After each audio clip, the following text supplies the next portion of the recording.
सास, बहू और ताबीज। सुप्रिया का रोज किसी न किसी बात पर अपनी बहू तारा से झगड़ा होता ही रहता। दोनों स्वभाव से जिद्दी और अड़ियल थे। दोनों में से कोई भी एक दूसरे के आगे झुकना नहीं चाहता था। फिर एक दिन, तारा कहाँ मर गई थी तू अभी तक?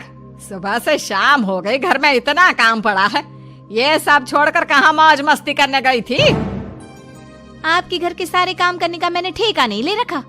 आप भी तो अपने दोस्तों के साथ किटी पार्टी करने जाती हैं, तब तो मैं आपको नहीं टोकती। अरे मैं तेरी सास हूँ, तू मेरी सास नहीं है। सास है तो क्या मुझे चैन की सांस नहीं लेने देंगी आप? बहुत जबान चलने लगी है तेरी आजकल। आने दे मेरे बेटे को घर पर, फिर देख तेरी कैसे क्लास लगवाती हूँ। आपके पास और काम ही क्या है? बाहर पड़ोसियों से मेरी बुराई करना और घर में पति से। हाँ तो अब तेरा काम भी तो ऐसे ही होते हैं ना। तारीफ के लायक कोई भी काम किया है तूने आज तक? बस जुबान चलवा लो, कैंची से भी तेज चलती रहती है। सिर्फ जुबान ही नहीं, हाथ पैर भी चलते हैं, जिनकी वजह से आपको घर में इतनी सफाई देखने को मिलती है, वरना आपको तो अपनी किटी पार्टियों से फुर्सत नहीं मिलती। तो कहना क्या चाहती है? घर का क्या सारा काम तू खुद अकेला करती है? तो और क्या नौकरानी करती है? इसी तरह तारा और सुप्रिया में आए दिन लड़ाई होती। दोनों के दिन की शुरुआत ही एक दूसरे से लड़कर शुरू होती और लड़कर ही खत्म होती, मानो ये अब उनकी दिनचर्या का हिस्सा बन चुकी हो। शाम को तारा का पति वैभव घर आता है। वैभव को देखते ही उसकी माँ सुप्रिया उसके पास आती है और कहती है, बेटा वैभव, अच्छा हुआ जो तू आज जल्दी घर आ गया। देखना तेरी बीवी सुबह से मुझसे लड़ी जा रही है। माँ की बातें सुनकर वैभव तारा को जोर जोर से आवाजें देने लगता है। क्या हुआ जी, इतना चीख क्यों रहे हो? तारा, तुमने आज फिर माँ से लड़ाई की? अरे लड़ाई मैंने नहीं की, शुरुआत पहले इन्होंने की थी। समझा दीजिए अपनी माँ को। मुझे कहीं भी आते जाते टाइम टोके नहीं, वरना मैं अपना सामान बांधकर मायके चली जाऊंगी। इतना कहकर तारा वहां से चली जाती है। ये सब क्या चल रहा है माँ? किसी दिन मैं आप लोगों के चक्कर में जरूर पागल हो जाऊंगा। आप लोग कभी प्यार से क्यों नहीं रहते? अरे वो हमेशा मेरी बातों का उल्टा जवाब देती है बेटा। अब तू ही बता मैं क्या करूं? तो आप उसे ताने मारती ही क्यों है माँ?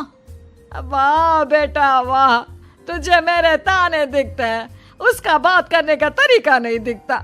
देखा नहीं वो किस तरह से बात करती है मुझसे। मुझे माफ कीजिए माँ, मुझे आप दोनों के बीच में पड़ना ही नहीं है। आप दोनों ही एक जैसे हो।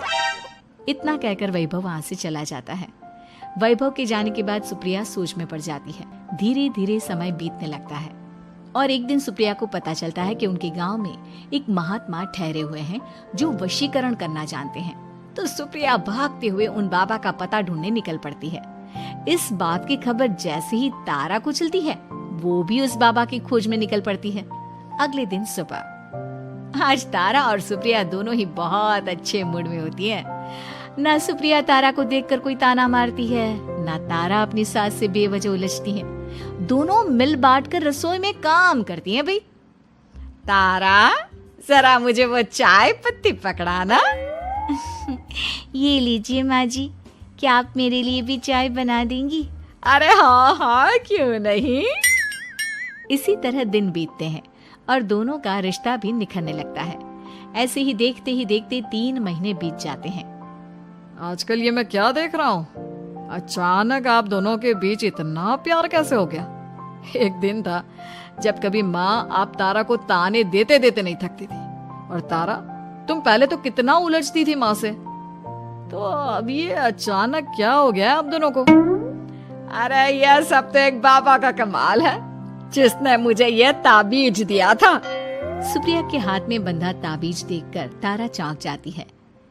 ये ताबीज तो उस बाबा ने मुझे भी दिया था, आपको अपने वश में करने के लिए। इसका मतलब तू भी उस बाबा से मिलने गई थी? आपकी हरकतों की वजह से ही मुझे जाना पड़ा था। ये सब क्या चल रहा है? मुझे तो आप लोगों की कोई भी बात समझ में नहीं आ रही। सुप्रिया वैभव को सारी बात बताते हुए कहती है, अरे जैसे ही मुझे पता चला कि हमारे गांव में जाने माने तांत्रिक बाबा आए हुए हैं जो वशीकरण करना जानते हैं, तो मैं बिना देरी किए उनके पास चली गई और बहू को अपने वश में करने की इच्छा उनके सामने रखी, जिससे ये मेरी हर बात माने। बाबा, मैं अपनी बहू से बहुत दुखी हो चुकी हूँ। वो मेरी एक बात नहीं मानती। आप कुछ ऐसा कीजिए बाबा जिससे मेरी बहू मेरी हर बात मानने लगे। पहले आप मुझे अच्छे से बताइए, आपको अपनी बहू से आखिर परेशानी क्या है? बाबा वो मुझसे कभी प्यार से बात नहीं करती। मैं उसे एक बात सुनाती हूँ तो वो पलट कर 4 बातें सुनाती है। आप कुछ ऐसा कीजिए ना जिससे मेरी बहू सारी बातें मानने लगे। बाबा सुप्रिया की बातों को ध्यान से सुनते हैं और उसके बाद सुप्रिया को एक काले रंग का ताबीज देते हुए कहते हैं, ये ताबीज तुम्हें अपने गले में पहनना है और जब तक मैं ना कहूँ तब तक इसे उतारना मत। तो क्या इस ताबीज की मदद से मेरी बहू मेरे वश में हो जाएगी? सिर्फ वश में ही नहीं, इस ताबीज के कारण तुम्हारी बहू तुम्हारे आगे पीछे भी घूमने लगेगी। लेकिन बस तुम्हें कुछ काम करने होंगे। कैसा काम बाबा जी? तुम्हें अपनी जुबान पर काबू रखना होगा। उससे जो भी काम करवाना हो हमेशा प्यार से बात करनी होगी। धीरे धीरे वो तुम्हारी मुट्ठी में आ जाएगी। अरे ठीक है बाबा जी, जैसा आप कहेंगे ठीक मैं वैसा ही करूंगी। तारा ये सब सुनकर चौंक जाती है। ऐसा ही कुछ तो मेरे साथ भी हुआ था जब मैं उस बाबा से मिलने गई थी।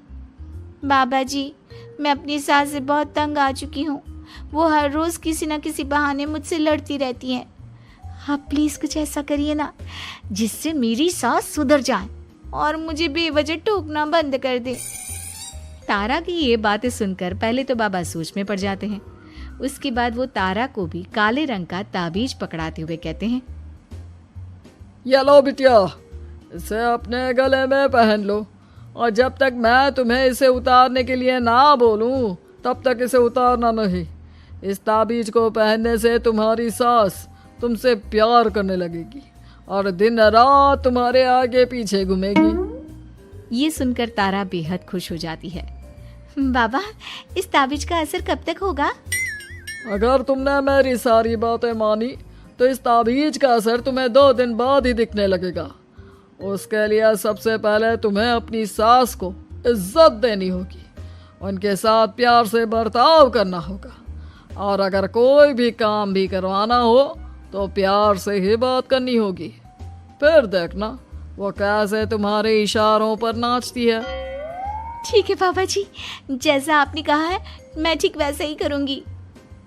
इसका मतलब उस बाबा ने हम दोनों को एक जैसे ताबीज देकर पागल बना दिया। जरूर कोई ढोंगी बाबा होगा।